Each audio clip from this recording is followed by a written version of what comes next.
Hi అండి. ఈరోజు మహాచండీ గురించి.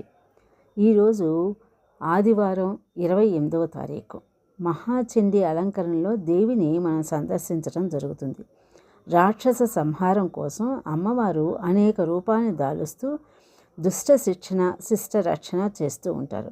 అదే క్రమంలో ఆవిడ దాల్చిన మహాచండీ అవతారంలో ఎరుపు రంగు వస్త్రాలను ధరించి ఉన్న అమ్మవారిని మనం చూడటం జరుగుతుంది.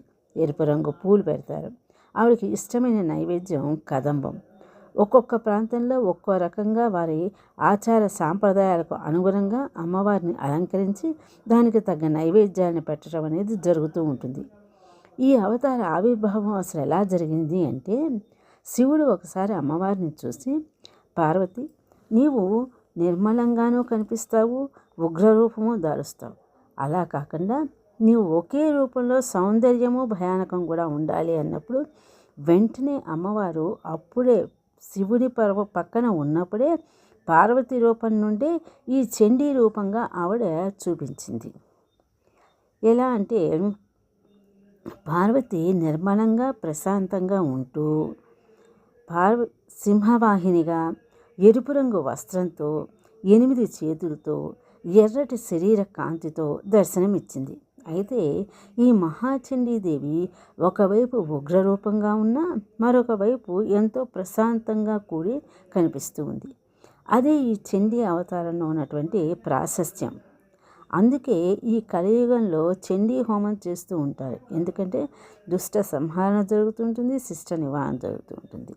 అందుకని అంతేకాకుండా ఆవిడ అప్పుడు అందం కలిగి భయానకము కలిగిన ఆ సౌందర్య రాశిని చూసిన శివుడు సమ్మోహితుడై ఆమె ముందు సాగిలపడ్డాడంట.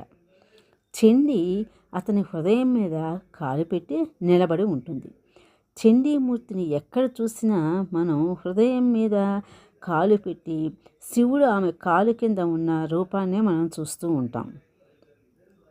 అయితే ఈ రూపం ఎటువంటిదంటే, సృష్టి నడిపేవాడైనా లయకారుడైనా సరే ఆమె ముందు సాగిలపడాల్సిందే. ప్రపంచం మొత్తం ఆమె ముందు సాగిలపడి ఉంటుంది. చండీ రూపం సౌందర్యంతో కూడిన ఉగ్రరూపం. ఈ చండీ ఉగ్రరూపంలో శివుని మీద కాలు పెట్టి ఉన్న రూపాన్నే మనం చూస్తూ ఉంటాం. ఈ రూపం ఈరోజు మాత్రమే చూస్తాం. సంవత్సరానికి ఒక్కసారి మాత్రమే అరుణారపు కాంతితో ఎరుపు వస్త్రధారణలో ఎరుపు రంగు పూలను ధరించి సౌమ్యంతో కూడిన రుద్ర సౌందర్య రూపంతో మనకు దర్శనమిస్తుంది. రాక్షస సంహారం అయిన తర్వాత అమ్మ హరిద్వార్లోని నీల్ పర్వతం మీద నివాసం ఏర్పరచుకున్నది. ఈవిడిని దుర్గా సప్తసతి స్తోత్రం చేసి ఈరోజు ఆవిడని పూజిస్తారు. ముఖ్యంగా ఈ శ్రీ చండీ దేవతాయే నమః అన్న మంత్రంతో ఈ రోజంతా ఆవిడ్ని పూజించడం జరుగుతుంది. అయితే ఉగ్రరూపంలో ఉన్న స్వతహాగా అమ్మతత్వం కలిగిన మాత ఆవిడ. ఎప్పుడు ఆమె కరుణతో వరాలని ఇస్తూనే ఉంది. యాదేవి సర్వభూతేషు చండీరూపేణ సంస్థిత నమస్తస్యై నమస్తస్యై నమస్తస్యై నమో నమః. స్వస్తి.